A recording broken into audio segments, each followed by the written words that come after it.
In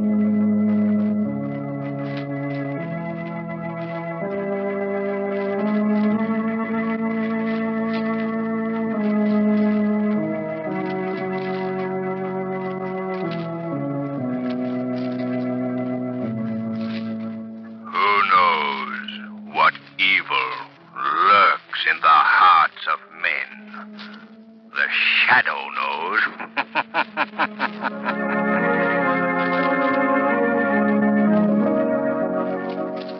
Ladies and gentlemen, as we near the start of the happy holiday season, the Blue Coal Dealers of America wish you, the members of their vast unseen audience, the merriest Christmas ever. And they present as their special Christmas gift to you a heartwarming Yuletide adventure of the shadow.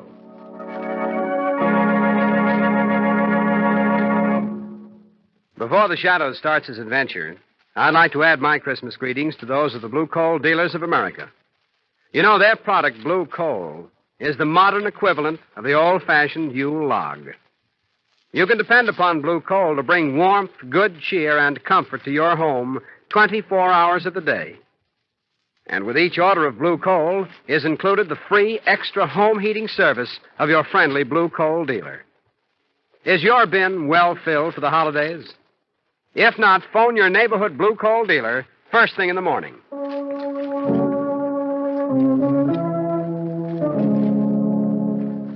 The Shadow, the mysterious character who aids the forces of law and order, is in reality Lamont Cranston, wealthy young man about town. As the Shadow, Cranston is gifted with a hypnotic power to cloud men's minds so that they cannot see him.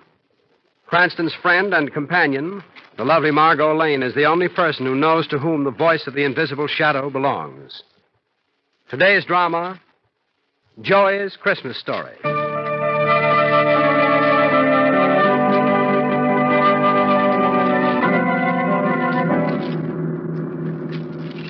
Was there any particular destination you was wanting me to drive you to, Mr. Cranston, hey? I'm looking for little Joey, the newsboy.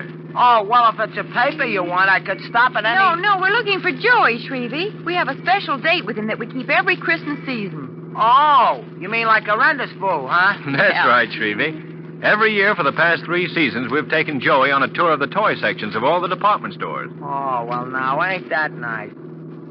You know, this time of year, I get wishing I was a kid again myself. Ain't that silly? No, of course not, Shrevey. We all feel that way. You know, my friend and acquaintance, Big Charlie, of whom you have heard me speak? Yes? Well, him and me used to have some fun at Christmas time when we was kids. That is, till Big Charlie spoiled it. Well, how was that? Well, he got us banded from all the toy departments in the stores. Why? Oh, just on account of one teensy little thing he used to do. Well, what was it? Giving Santa Claus a hot foot. That was a fine thing to do. Oh, look, Lamont. There's little Joy on the corner. Stop your cab, Shrevey, will you? Hey, Mr. Cranston. Gosh, I thought maybe you wasn't coming. Well, how are you, Joey? I'm fine, thanks. Hello, Miss Lane. Hello, Joey. Are you all set for our little excursion, Joey? Well, I still have a couple of papers left. Oh, well, how many papers have you? Let's see. 2, 4, 6, 8, 10, 11. 11 I got. 11, eh? Well, do you think $5 would pay for them? Gosh, $5. Gee, Mr. Cranston, you shouldn't give me that much just Now, throw your papers away and we'll hop into the cab. Well, would you mind if I don't throw them away? Well, I mean, this being almost Christmas and everything, well, I like to give them away to some certain people who couldn't maybe afford to buy one. Why, sure. Go ahead, Joey. Gosh, thanks again, Mr. Cranston. Hey, Willie, here's a paper. Compliment to Joey. Oh, he's a swell kid. Look at him. You'd think he was giving away $1 million. That's just about what it is to him, too. Yeah, that kid is a regular character. I hope he saves a paper for me, hey? Oh, Shrevey, I don't think you're on his charity list. That's what I get for owning a cab. Huh? Well, I got rid of them all but one, Mr. Cranston. Well, good. Let's get into the cab. Okay. That's it. Well, why'd you save the one paper, Joey? Oh, that's me old friend Hobo Sam. He gets a lot of good out of a paper. Really? How's that? Well, when he finishes reading it, he wears it inside his shirt to keep warm. And the Evening Record's the warmest paper in town. They should advertise that. As I says before, that kid's a character, huh? Hey? Well, You tell us where Hobo Sam can be found, and we'll stop off there before we go to the stores. It's down the street a ways. Hey, look, there's my pop. Hey, would you please go slow past this corner, Mr. Shrevey? Oh, sure thing, sure thing. Every little bit helps, thank you. Hiya, Pop! Hello, son. Pop. Gee, doesn't he look nice, though? I bet you that he's the best-looking street corner Santa Claus in the whole world. Joey, how long has he been doing that job? Oh, ever since the holiday season started. He kind of needed a job, too. You see, he ain't been able to get much work the last couple of years. Well, it's good that he's found something at Christmas time anyway, Joey. Yeah, that's what I told him. But the money he's been making on this job is going out for back rent and bills and things. It ain't really Christmas money.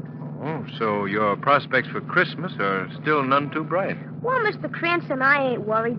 Pop will find some way for us to have a good Christmas. You see, when he's worried like of anything, me and him take a walk down by the docks. We sit on the pier and watch the water going by. You know, Pop says that watching the water like that makes him all easy inside again. I like going down there with him. You know what I mean? I know what you mean, Joey. Oh, I figured you probably... Hey, look! There's Hobo Sam. Hey, will you stop a minute, Mr. Shrevey? Yeah, to be sure, to be sure. Hey, Sam, wait a minute. I got something for you. Excuse me, please. I'll be right back. All right. I got a paper for you, Sam. Lots of ads in it, too. It's practically an overcoat. Oh, Lamont. I wish there was something that we could do for Joey's family as well as for him. We will, Margot. We will do something. But it can't be charity. They're much too proud to accept that. There must be some way to help, though. We'll find a way. Leave it to me. Okay, I'm ready, Mr. Cranston. Well, how did Hobo Sam like the paper? Uh-huh. I say, was he glad to get the paper? Oh. Hobo Sam. Oh, Hobo Sam. Yeah. Well, what's the matter, Joey? You seem worried. Well, I just found out something from Hobo Sam. Oh, what? He just told me that the father of one of the kids I run around with was on his way to a house on Water Street to murder a guy. What? A guy murdered, did he say, hey? Did you get the address? Yeah, 18 Water Street. Well, we better notify the police at once. They ain't time for that, Mr. Cranston, but you could help. How? Well, you got a reputation as a gentleman detective, like, and you could do something about this yourself. Well, Oh, there's a guy being murdered, Mr. Cranston. Very well. Shrevey, 18 Water Street. And hurry.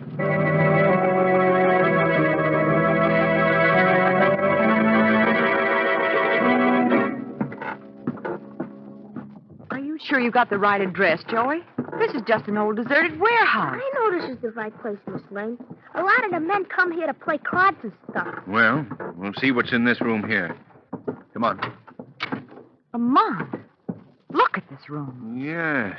Furniture broken and strewn all over the room. Well, there's been a fight here, all right. Yeah, this must be the place.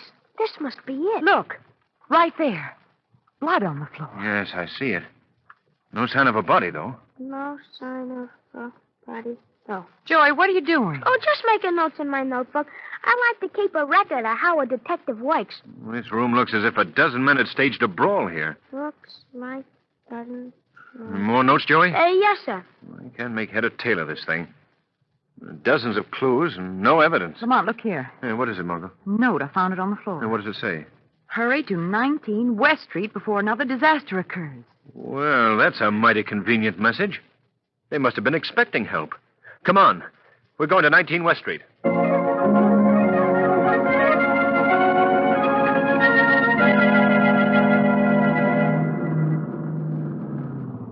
There's the number. 19 West Street. And I am attempted to add in a very unusual neighborhood this address is in. Yeah, it's just an old boarded-up tenement house. Well, let's have a look. How can we even get into the place? The doors are all barred. Yes. We may have trouble forcing an entrance. Hey, you think maybe the body's in there, Mr. Cranston? I never make predictions in a case like this, Joey. No Hey, how do you spell predictions, Mr. Cranston? Oh, please, Joey. Forget your notebook for a moment, will you? Yeah, but it's all in the line of duty, Mr. Cranston. Lamont, look up there by that window. There's a piece of paper tacked to it. Oh, yes. Get it for me, will you, Joey? Yes, sir. Lamont, what is all this about? Margot, I haven't the slightest idea. Here you are, Mr. Cranston. It's a note, all right. All right, let me have it. Please come at once to 66 Broome Street. Urgent. Hey, that's my address. That's where I live. Hurry, will you? Hurry!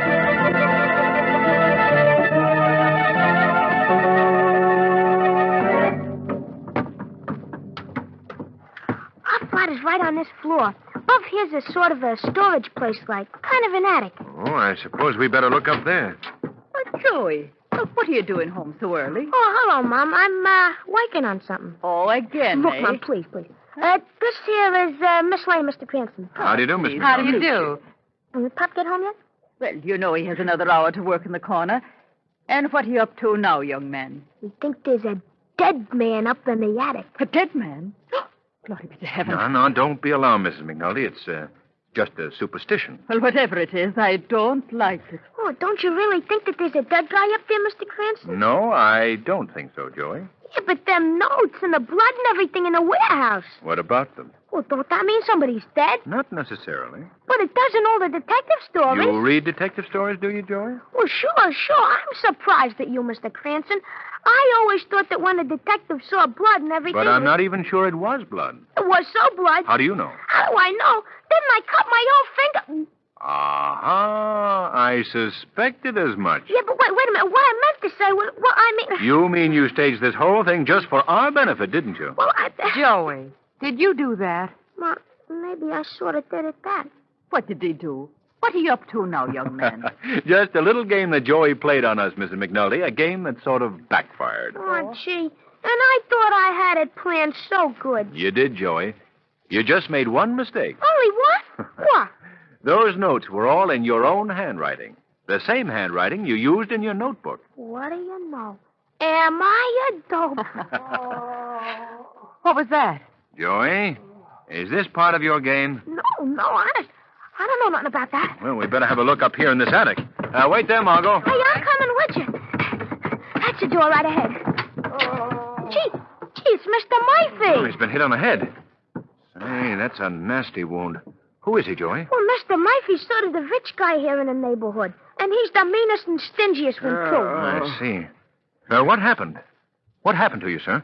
Was hit on the head. Well, who did it? I don't know. Blow came from behind. Hit me. Robbed me. Hey, look, here's his pocketbook on the floor. Let me see it, Joey. Here you are. Well, there's still some money in it. $10. How much money did you have, Mr. Murphy? $75. Oh, that's strange. If it was robbery, why did your assailant leave you the $10? I don't know. Hey, he's passed out again. Well, I wonder how the person who attacked him made his getaway. There are no windows in this room, and we were at the only door. Gosh, then it must have been... Oh, Huh? What were you going to say? nothing. It must have been who, Joey? I didn't say nothing. Well, very well. If you'd rather not tell me, we'd better get Mr. Murphy down to your apartment at once.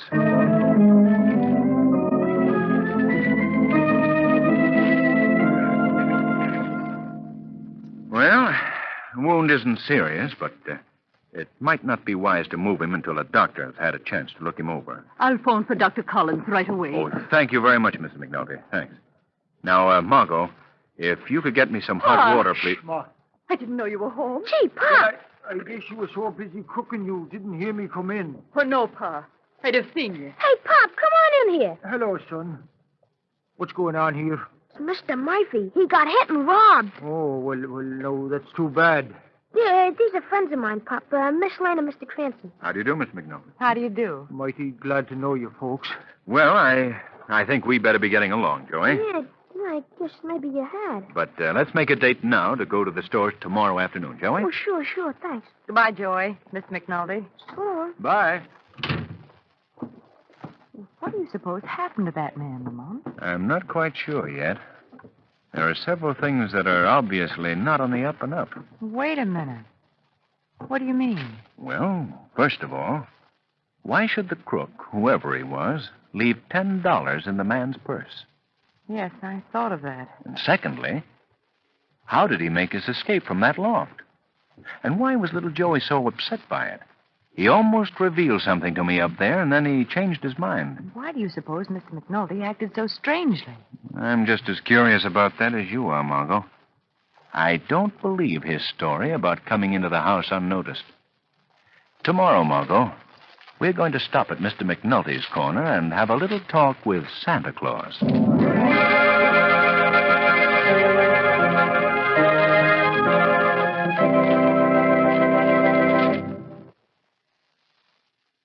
Before Lamont Cranston interviews Santa Claus, put yourself in his place for just a moment.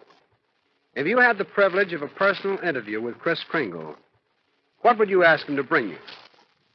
Well, maybe you ladies would ask him for handkerchiefs, and possibly you gentlemen would put in a bid for some neckties. But if Santa Claus should bring you a sack full of blue coal, that would bring real Christmas cheer to ladies and gentlemen alike. For blue coal is America's finest hard coal. It burns better, banks better, distributes steady, long-lasting, convenient heat from cellar to attic of your home. And then supposing you got a blue coal automatic heat regulator, neatly done up in a special holiday wrapping.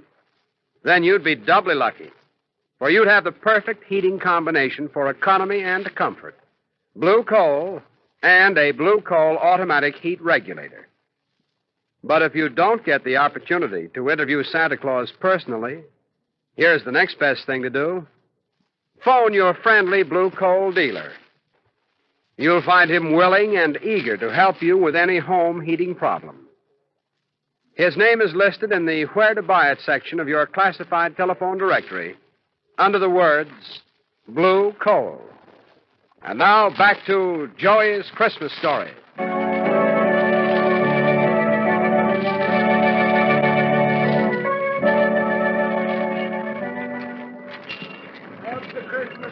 Well, there he is, Margot.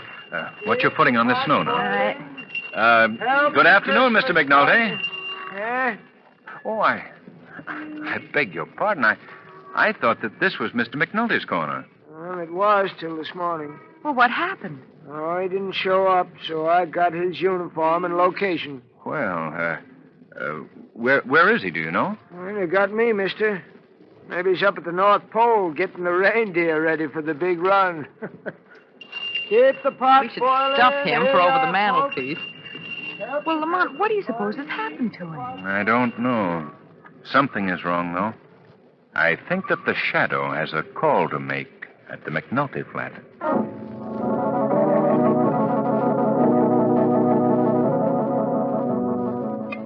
Now, let me see. Is that 2 cups of flour or 1 cup of flour? Oh, dear. Mrs. McNulty. Hey, who is that? Now, don't be alarmed, Mrs. McNulty. I've come here to talk to you. But where are you? Who are you? I'm called the Shadow. Don't try to find me. I'm standing right here beside you. But by my power, I've hypnotized your mind so that you cannot see me. I don't understand. What do you want of me? I've come here to help you. How? How? Where's your husband? I don't know. Please have confidence in me. He's in trouble, isn't he? Yes, Tim is in trouble. Is it about money? Yes. Oh, yes, you do know, don't you? Not the whole story. No, Tim's a good man, believe me.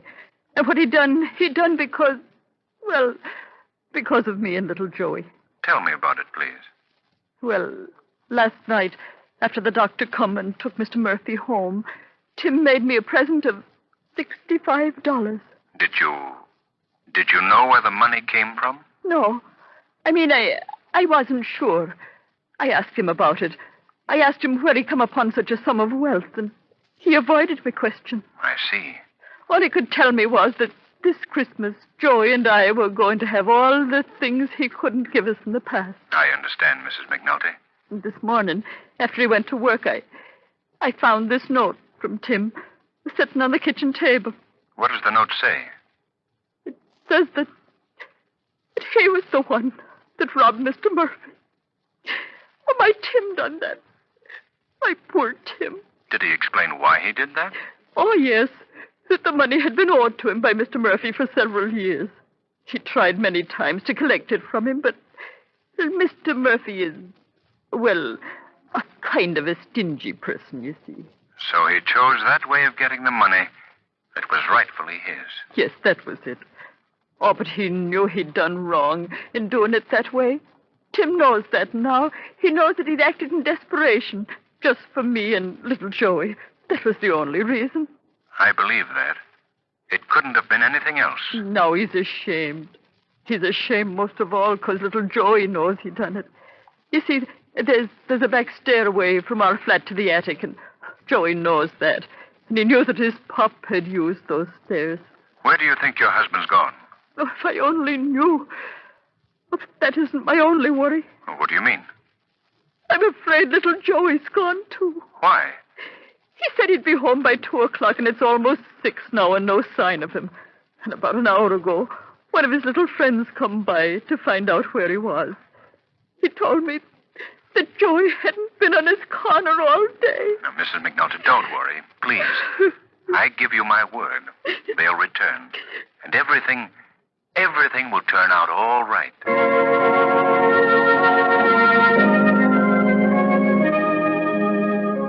Well, what did you find out, Lamont? Joey's father was the one who robbed the man, all right. Oh, Lamont. Now, both he and little Joey have disappeared. Oh, how awful. Oh, it's not that bad, Margot. I think I can find them on the docks at Water Street.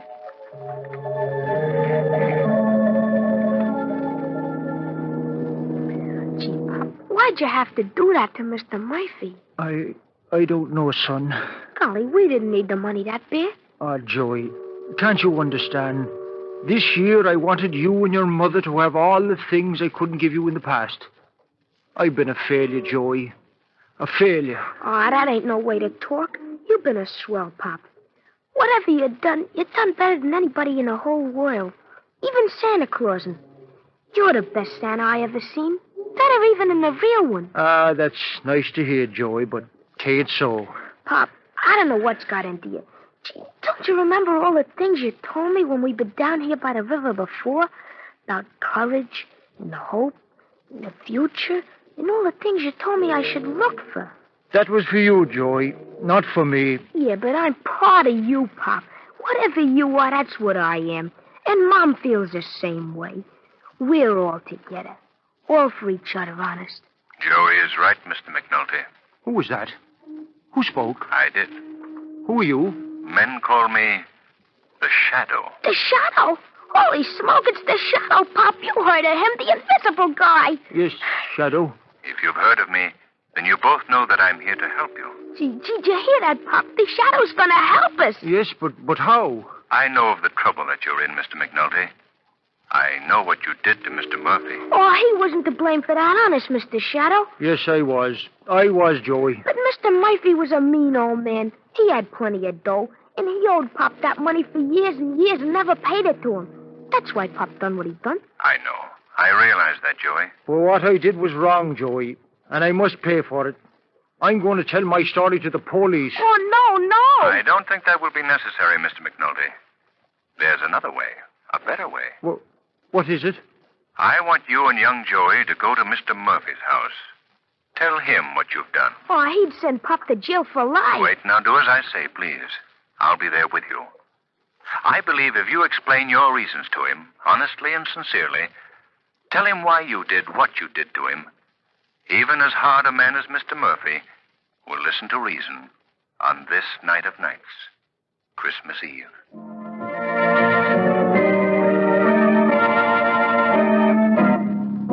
I know it. I had a feeling that you'd done this to me from the very beginning, McNulty. But I've come to ask your forgiveness, Mr. Murphy. Yeah. I've come here to ask you to understand why I did it. You robbed me. That was all. That's why you did it. But it was really Pop's money. Makes no difference. Turning you over to the police. We'll tell him it was Pop's money, too. I'll never believe you. I'm the only one who knows about the debt. Remember that. That's where you're wrong, Mr. Murphy. You aren't the only one. Huh? Who's that? Oh, boy, the Shadow. He's here just like he said he'd be. Now, where are you? I can't see anyone. I shall remain quite invisible to your eyes, Mr. Murphy. But you're going to hear me, and you're going to do as I say. I don't understand this. I know all about this episode of the stolen money, and I realize that Mr. McNulty was wrong in what he did. But his reason for doing it is one that I shall always admire. What do you mean? Mr. McNulty has a family. A fine family, a wife and son. He loves them both very dearly. Things have not gone too well for that family for a long, long time. You wouldn't know what that means, Mr. Murphy. You can't realize how a man feels when he wants to give everything to his loved ones and he has nothing to give. No, that doesn't justify it. Wait, let me finish. He never bothered you for that money you owed him, although many times he needed it. Very much. Then, Christmas time approached. He asked you for the money, and you refused. That $65 meant the difference between happiness and despair to his wife and son. And what he did to you, he did for them. I see. Do you know what Christmas really means, Mr. Murphy? It's a time of forgiveness, of man's goodwill to man. You must know that feeling. You must show it by letting bygones be bygones between you and the McNultys. I see what you mean. I want whatever has stood between you to be forgotten. Tonight, that young boy is singing in the choir at the cathedral. I want you to join him and his family. Go with them to the church. Open your heart and your hand in forgiveness to them and all mankind.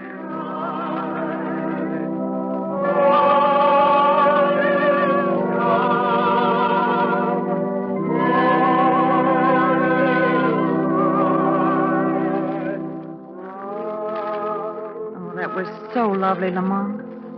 Church, the choir, everything. Yes, it was beautiful. Oh, look, Lamont. It's snowing again. Soft, gentle snow, covering the city with a blanket of white. Gee, that's almost like poetry, ain't it, Pop? Yes, Joey. Poetry. Shall we walk home, Mr. Murphy? Yes, I'd like to very much. Come on, Mother. Of course, Tim. Golly, ain't that swell the way Pop and Mom and Mr. Murphy are friends and everything? Well, Joey, that's the spirit of Christmas. Peace on earth, goodwill to men. Say, Mr. Cranston, that's all right. I gotta make a note of that in my notebook.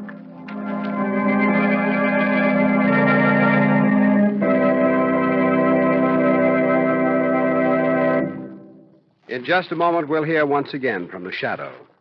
But now, a Christmas message from John Barclay, America's home heating expert. Mr. Barclay. Thank you. And good evening, friends. Well, once again, Christmas Day is almost here. As I recall it, our last year's broadcast fell on Christmas Eve. And I'd like to repeat now what I told you then. I wish I could meet each one of you and personally extend to you the season's greetings. But not having that privilege, I do wish all of you, my unseen friends, a very Merry Christmas. And I especially include in that greeting all the John Barclay servicemen who carry the Christmas spirit of goodwill throughout the year by helping thousands of blue coal customers enjoy greater heating comfort. Now, there may be some of you householders who haven't yet completed your Christmas shopping. And to you, I offer this suggestion. For a lasting gift that will be appreciated not only on Christmas Day, but throughout the years to come, I recommend a blue coal automatic heat regulator. Merry Christmas, friends, and thank you.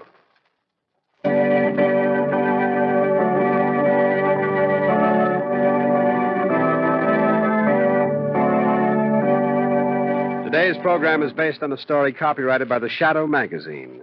The characters, names, places, and plot are fictitious. Any similarity to persons living or dead is purely coincidental. The weed of crime bears bitter fruit. Crime does not pay. The shadow knows.